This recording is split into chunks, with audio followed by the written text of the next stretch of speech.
What's up, YouTube? The Prepared Sheepdog here. You can find me, The Prepared Sheepdog, on Facebook, TPS Sheepdog, Instagram, Twitter. Today, we are going to modify and make the Foursevens Preon 2 version 2 better and the way it should have come. And it's not going to cost us anything to modify this. Now, this new Preon 2, I really like. I like this spiral screw-on traction effect. I like the clip. The clip is pretty sweet. They claim they fixed the button problem, but guess what? I've had this flashlight drain batteries twice on me now from just putting it in my pocket. That button, it is a little harder to click than the original, but it still clicks in your pocket if you're not careful.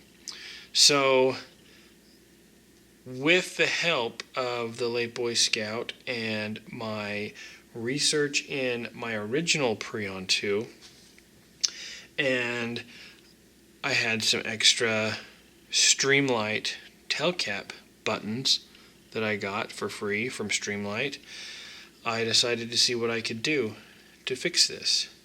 Now, if you're looking for this Tailcap button, I contacted Streamlight on their website. I found their email address.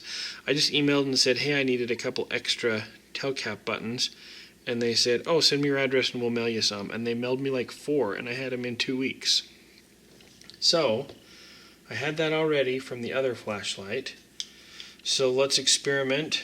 I experimented and found out the best way to get this to function better.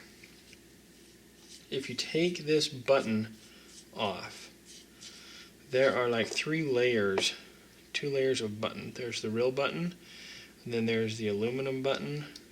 I don't know if it's aluminum, but it looks like aluminum. And then there is another internal rubber button. So if we pop this one out, take away this, because that's the big problem, and put this in. Now, this one it'll sit flush, which I like. If I put this back in and put it together, it's too tight. It won't function. If I put this on by itself, it's too loose and won't function. So what I need to do is that little cavity in there, I need a little tiny bit of room taken up.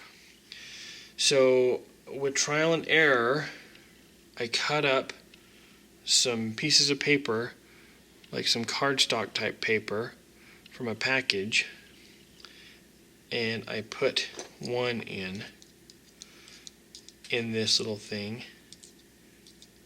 If I can get it in there now. Let's try it this way. So I put one in and put it together, and it was still too loose, but it was a lot better. So I thought, hey, I'll cut another one. So I cut another piece, put it in there,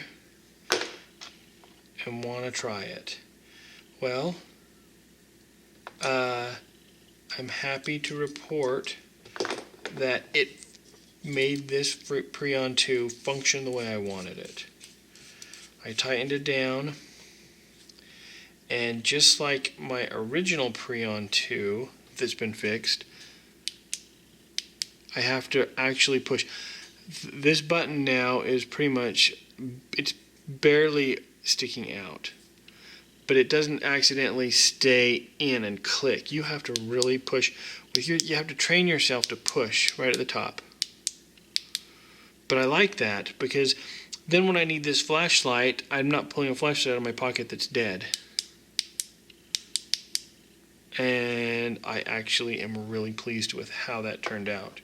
Didn't cost me anything to modify, and it's better than the original, in my opinion. So, if you're going to try that, cut a few pieces of paper. You can actually have a Preon 2 that won't just turn on in your pocket and drain your batteries. Should we see what the dog's doing? Scarlet, are you asleep? Huh? Yes, don't bug me. Okay. She doesn't want to wake up. Anyway, give it a try. Comment below. Let me know what you think. If that works for you, or if you come up with a better idea, let me know, because there could be a better way to do this than I don't know of. But for what I had and what the little troubleshooting I did, it worked awesome. So thanks for watching. Subscribe, like, rock on.